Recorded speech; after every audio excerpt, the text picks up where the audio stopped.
Thank you, Mohammed. So now I'll introduce you to Idris Barzani. Idris, can you stand up? He's one of the youngest delegates that we have here. He's only 17 years old. He comes from Kurdistan.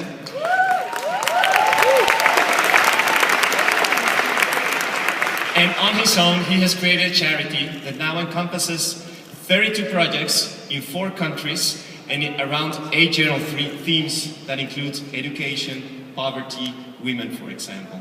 And he's really behind solving education in the world and reducing poverty. So I'll leave you now with Idris.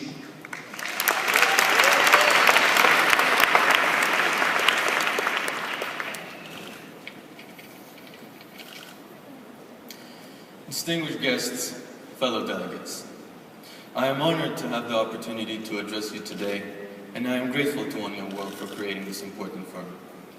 I would like to address the topic of education on the setting in which children learn, specifically cases in which conflict impedes learning. As you may know, the Kurdistan region of Iraq suffered horrible atrocities under the regime of Saddam Hussein. Fortunately, in the last decade, Kurdistan has achieved a measure of peace, stability, and prosperity. We have had to rebuild nearly everything. This includes the entire educational structure, from school buildings to textbooks and curricula.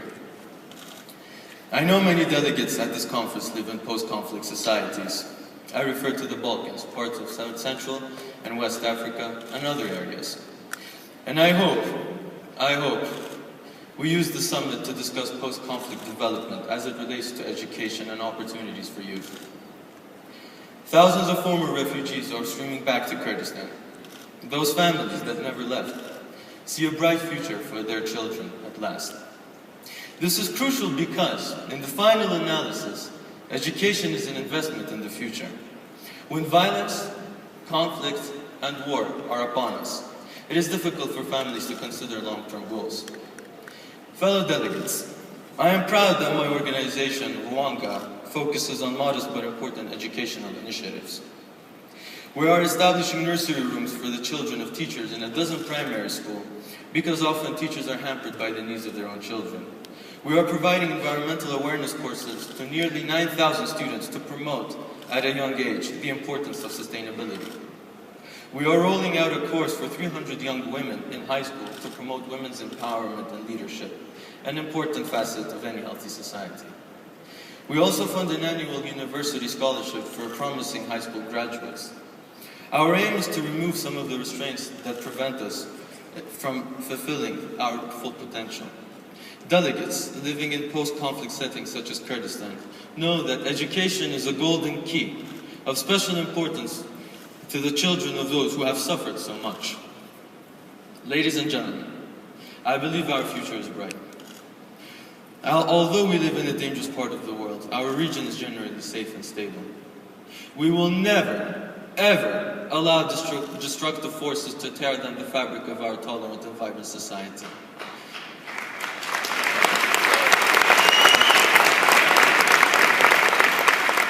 The fact that we focus on education and long-term progress is a testament to this reality itself.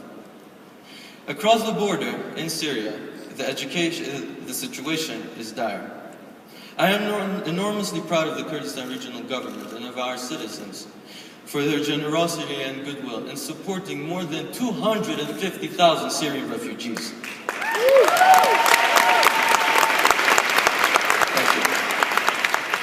The Syrian conflict, seen through the eyes of a child, is tragic for 2 reasons.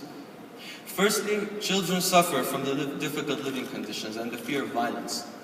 Secondly, the urgency of survival makes it impossible for parents to concentrate on their children's education. This is a familiar experience for families in Kurdistan, and that is why refugees have been greeted with overwhelming support.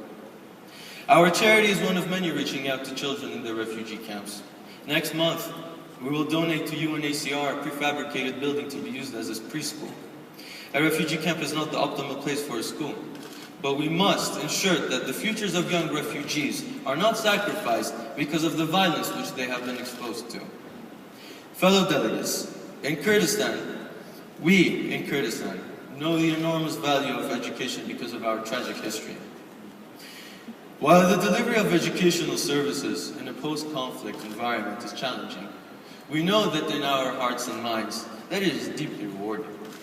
As Kurds, we must remember that our fathers, mothers, grandparents struggled valiantly to provide the opportunities that we have today. We do not move forward alone. The dreams and aspirations of previous generations are with us always. This is a profound and solemn responsibility. For societies overcoming conflict, investment in education is a necessity for which we must fight.